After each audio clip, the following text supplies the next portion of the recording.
Ravi de vous retrouver sur la chaîne Géopolitique. Alors, si vous êtes passionné de questions géopolitiques, n'hésitez pas à vous abonner à cette chaîne et également à me laisser vos commentaires. Et n'hésitez pas à donner votre avis sur les vidéos en cliquant sur le pouce du haut si vous aimez les vidéos ou sur le pouce du bas si vous n'aimez pas le contenu. Aujourd'hui, on va parler de la visite de Kamala Harris en Asie du Sud-Est, à Singapour et au Vietnam.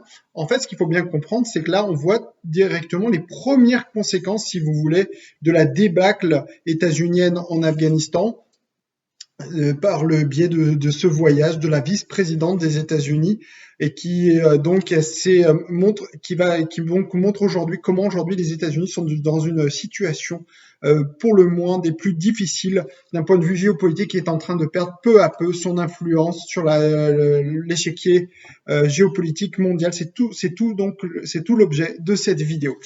Donc, comme j'ai dit, pour la vice-présidente cette semaine, alors que les troupes américaines étaient en pleine débâcle cette semaine en Afghanistan, Kamala Harris, elle, évidemment, veut essayer de détourner l'attention du monde, si vous voulez, et elle a, si vous voulez, un autre agenda direct que celui du président Biden.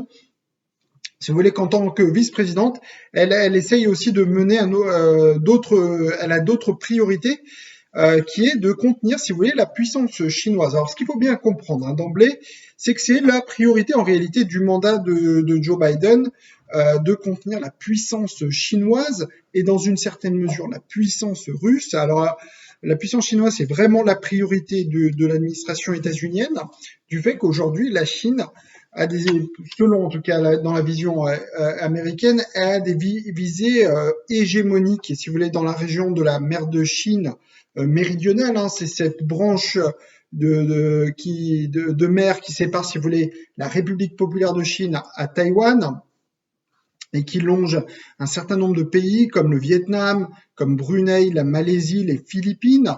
Et le problème, c'est que en fait, la République populaire de Chine a des prétentions en fait sur les ressources de cette région, des ressources naturelles dans la mer de Chine méridionale, et donc si vous voulez, met en place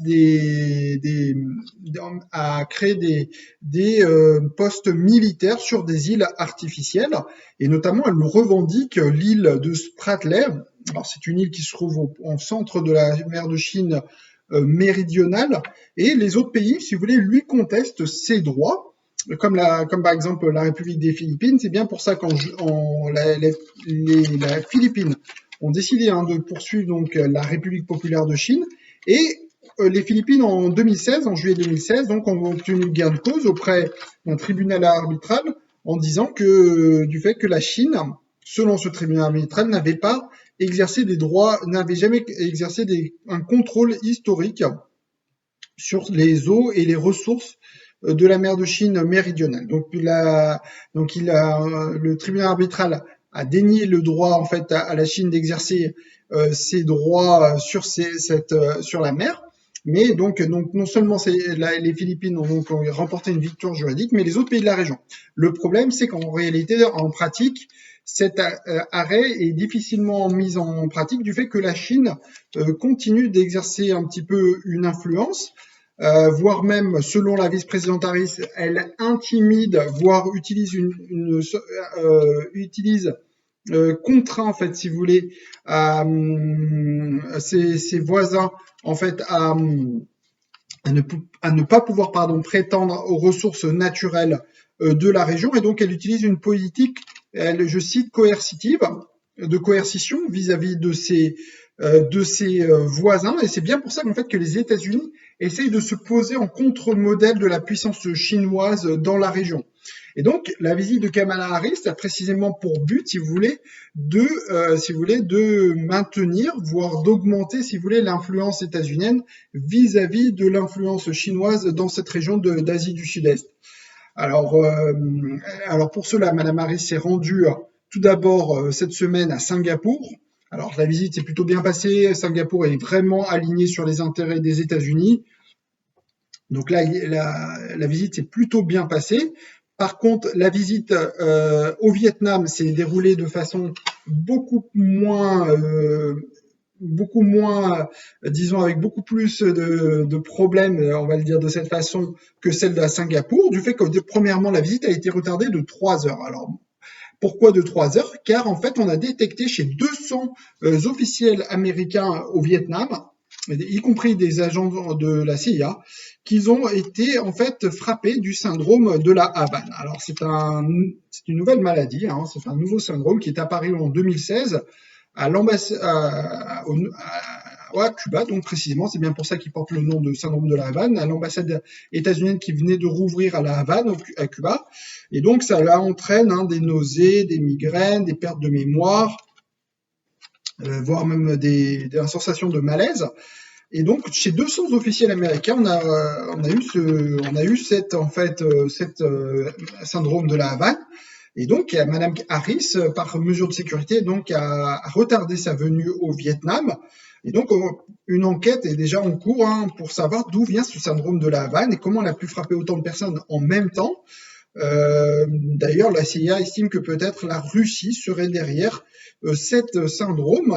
Elle estime qu'il y a des éléments corroborants indiquant qu'il y a une intention, qu'il y avait une intention de causer en fait un tort.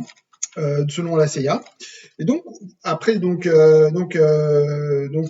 que malgré que 200 officiels américains étaient frappés de ce syndrome de la Havane, Madame Harris est venue donc avec 3 heures de retard. Mais il faut savoir que pendant ce laps de temps de 3 heures, le premier ministre vietnamien a fait venir l'ambassadeur chinois au Vietnam pour le rencontrer dans son palais et ont convenu, la Chine a annoncé à ce moment-là, l'ambassadeur chinois au Vietnam a annoncé un don de 2 millions de doses de 2 millions de doses de vaccins contre le Covid-19 à destination de Vietnam. Car il faut savoir en fait que le Vietnam en ce moment, qui avait extrêmement un des pays au monde qui avait mieux géré l'épidémie de la Covid-19, est en ce moment frappé tout de même assez brutalement par l'épidémie de la Covid-19. Et d'ailleurs, il y a un confinement extrêmement strict actuellement en République du Vietnam, en particulier sur la ville de Ho Chi Minh Ville.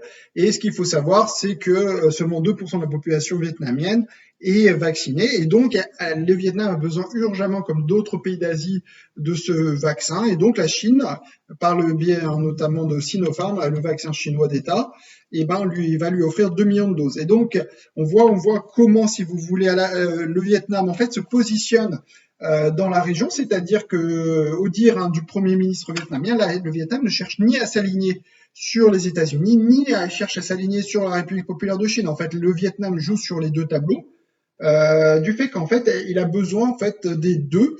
Il veut pas non plus s'aligner totalement la Chine, du fait qu'en fait, il pourrait, s'il s'aliène trop le soutien chinois, ceci pourrait dégénérer même en conflit militaire, du fait qu'en fait, le Vietnam essaye de chercher une résolution pacifique à la question de la souveraineté des îles Spratly, ces îles qui se trouvent en Chine méridionale, pour éviter un conflit militaire.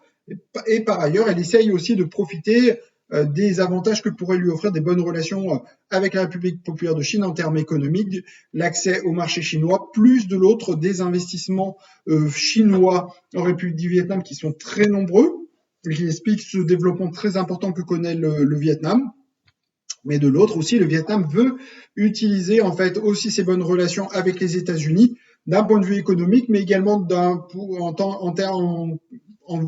point de vue militaire pour avoir la protection militaire états-unienne et donc pour aussi maintenir son influence vis-à-vis de la Chine. Et pour faire bonne mesure, la vice-présidente Harris a elle aussi annoncé l'envoi de 1 million de doses, si je ne me trompe pas. Donc, on voit qu'il y a une sorte de diplomatie du vaccin de la part des Chinois et des Américains pour essayer de gagner les faveurs de leur hôte. Et donc, à l'occasion de cette visite, Mme Harris a annoncé l'octroi de 1 million de vaccins au Vietnam. Et puis, elle a redit lors de son étape vietnamienne aussi elle a redit les mêmes termes qu'elle avait énoncés à Singapour, à savoir qu'elle accuse la Chine de mener une politique d'intimidation au sein même de la mer de Chine méridionale, qu'elle tente de bloquer même certains navires au sein de cette mer de Chine méridionale. Ce qu'il faut aussi savoir et qu'il garder en tête, c'est que c'est la principale route maritime de transport maritime au monde, puisque évidemment toutes les marchandises en provenance de République populaire de Chine, en provenance du Japon, de Taïwan, passe, si vous voulez, par cette mer, du Vietnam aussi. Et donc, vous voyez, là, on parle de mastodontes, de grands centres industriels mondiaux, de grands centres de consommation mondiale. Et donc, en fait, s'il y a un incident, etc., mondial, eh ben, ça veut dire tout simplement qu'en fait, les consommateurs occidentaux, et a fortiori américains, ne vont pas pouvoir recevoir les marchandises en provenance de Chine ou du Vietnam. Et donc, cela pourrait renforcer la pénurie qu'on a actuellement en fait de produits, de composants, notamment industriels. Et donc, si vous voulez, Madame Harris met en garde contre un possible incident maritime qui pourrait en fait empêcher, si vous voulez, l'exportation